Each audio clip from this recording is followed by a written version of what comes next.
My name is NonStopAntonio, and today we're going to be breaking down Superman and Lois Season 3, Episode 7. After I watched this episode, which was amazing by the way, I went to IMDb, and this is the highest rated episode of Superman and Lois so far, which, you know what? Well deserved. I think the acting in this was amazing, and everything really, story-wise, was done really well. Even the stuff that I wasn't a huge fan of, they really added to in this episode. So let's talk about Superman and Lois, Episode 7. Welcome to NonStopAntonio, where I talk about everything nerdy. I love Marvel, DC, and anime, and if you do too, I hope you enjoy this video. Another great episode. Superman and Lois never fails to deliver. Michael Bishop did a absolutely fantastic role as Jonathan Kent. He really portrayed those emotions while trying to deal with his mother having cancer. Playing this character so freaking well, and I just loved every minute of it because he actually felt like a teen who had a parent with cancer. It made it feel realistic, seeing someone actually be super emotional about their family, and I really like what they did, especially how he focused on his human side and not his Kryptonian side. And then Clark had to remind him later that he's still half Kryptonian. I'm still betting any money he will get powers at some point in time. The revelation of Peia being Bruno's wife was done so freaking well because you had Lois there questioning her friends, and then Lois getting all upset because she hurt her friend by asking her too many questions. And it was all because Peia was just trying to avoid it because she was never supposed to get close with Lois. She was kind of just there to watch her. However, they ended up having a good friendship, and I did not expect them to reveal that Bruno and her were husband and wife this episode. I thought it was going to be something that kind of trailed on for the later episodes, but I really like how it made Lois and Clark think of Bruno in a different way. Not so much as like big mob boss who's a big bad guy, but more like a loving husband who's just worried about his wife. Showing that even if Bruno Mannheim is like a bad guy per se, he's not a bad guy. Like, he's doing everything he can to save his wife, even if it's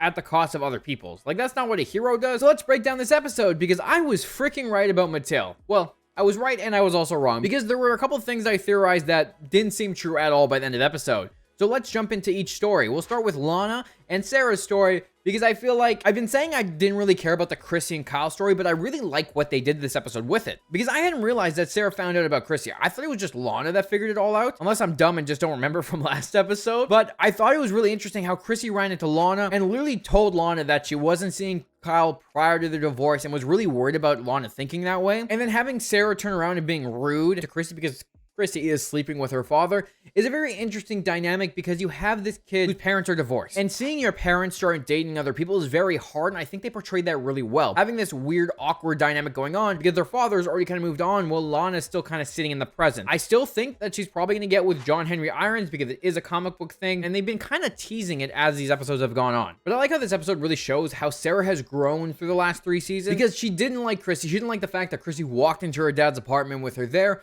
but eventually realized, oh wait, you know, I feel bad for her. My dad's too busy. Maybe I'll go hang out with her. And they ended up having a really good time going to see the movie. And I really like how they played that. And I also like near the end of the episode, when Lana saw that Chrissy and Sarah were having a good time, she left because she's a mother who feels hurt because it seems like everyone is moving on except her. And I love how that leads to Sarah and her having a really good moment as mother and daughter, going and firing off the fireworks to live in the moment, which I just think was done really well, showing Lana kind of realizing instead of like thinking of the past and thinking about moving on, just living in the present and just enjoying life. Now let's jump into the Bruno and Peia's backstory because we finally figure out what's going on there. Turns out both Peia and Bruno worked for Moxie, which in the comics, like I said a few videos ago, Moxie is Bruno's father. However, it seems like that's not the case in this. But it looks like Peia and Bruno worked for Moxie. Peia was like his muscle because she still had meta-human powers back then. So Bruno Mannheim did not give those to her. I totally thought that he gave her powers to try to heal her, but she had them all along. And I thought it was interesting that Lex Luthor was the big villain in this. Bruno wanted to make a deal with him so that he'd give him all of Metropolis, but Bruno and Moxie would keep the Suicide Slums, which is their home. And I really like how they played that because Bruno Mannheim was just like a lackey, someone who was just kind of off in the side while Moxie ran the show. But then at the end, they showed that Bruno had gone behind Moxie's back to talk to all the other bosses and try to convince them to let Lex Luthor do his thing.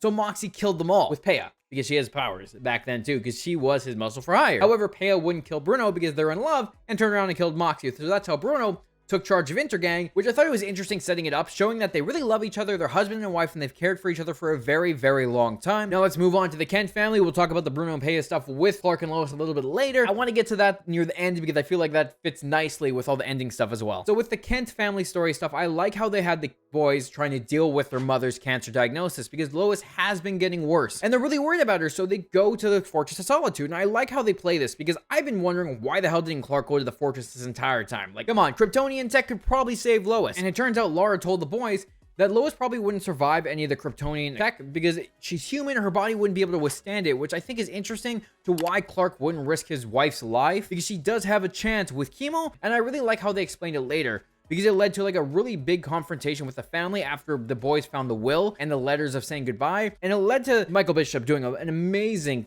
performance there, having him showing all that emotion and how hope doesn't stop humans from dying, how that didn't stop Clark's father from having a heart attack or his mom from having a stroke. Lois and him are the humans. They don't have the same perks of being Kryptonian, which later Clark turns around and tells him that he's still Kryptonian, that he needs to remember that, but he's not just human. And you can really see the hurt in Jonathan at this point, which I think, again, was done amazing. Such an emotional moment. And then the boys going to talk to Clark and Lois in the end. Clark and Lois explaining why Lois isn't using the Kryptonian tech. Because if they use it on Lois, they would have to use it on everyone else, because it's not fair to use it on one person when they could use it on everyone to help them, which is definitely a Clark and Lois thing to do, where Clark would definitely want to use it on other people if used on his own wife, and Lois definitely wouldn't want it to use on herself because of that reason as well, but also because she's strong and would want to fight it on her own and by her own means. I really like the family moments in this episode. I think they do a fantastic job, and I think the cast has real good chemistry together.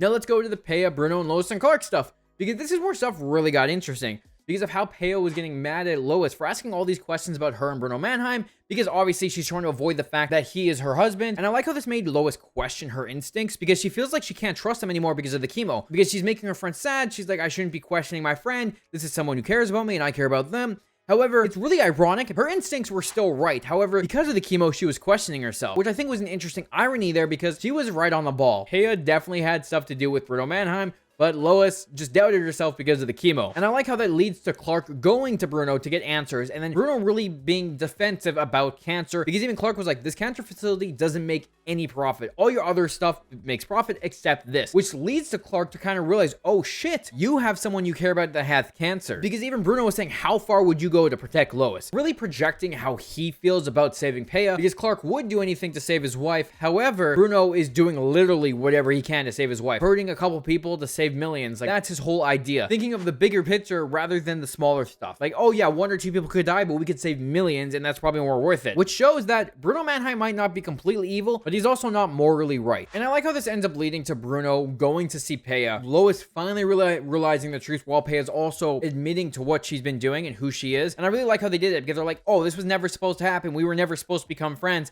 and they became friends, really showing Bruno in a new light, making Lois and Clark seem as a caring husband rather than this big evil dude, which I like how they did that. I also did not think that they'd reveal this big revelation this episode. I thought it would like leave seeds and then slowly be revealed over the next couple.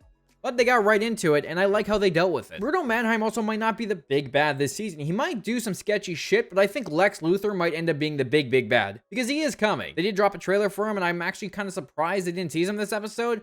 But I'm wondering if he will be showing up next episode, or maybe the episode after that. He has to show up soon, because they're teasing him and we know he's coming. Lois and Clark now see Bruno Mannheim and Peia as more like people rather than bad guys. I'm kind of curious to see how they react when they find out Peia's onomatopoeia and how everything goes on there. Now let's jump into the John Henry Irons story, because this also ties into the ending that I want to talk about. Because John finally meets Matteo. And I thought this was interesting, because I thought John totally thought Matteo was sus. I thought he was kind of questioning him, like, why are you seeing my daughter? Why would you drive all the way from Metropolis to come see her? However, he was just being an overprotective father. When I was watching this, I'm like, Matteo has to be Bruno's and Peia's son. Like, he has to be. And in the end, I was right that Bruno Mannheim and Peia's son is Matteo, which I called it. I called it this entire freaking time. I knew that was going to happen. However, I didn't think he'd just actually accidentally find Natalie. That was just a whole coincidence. I thought Bruno and Peia sent their son in to get close to John Henry Irons' daughter so they could use her as leverage if he tried anything. Now, what I think was going to happen is they are going to find out that Natalie is John's daughter, but I think now they're going to use his son to get to him,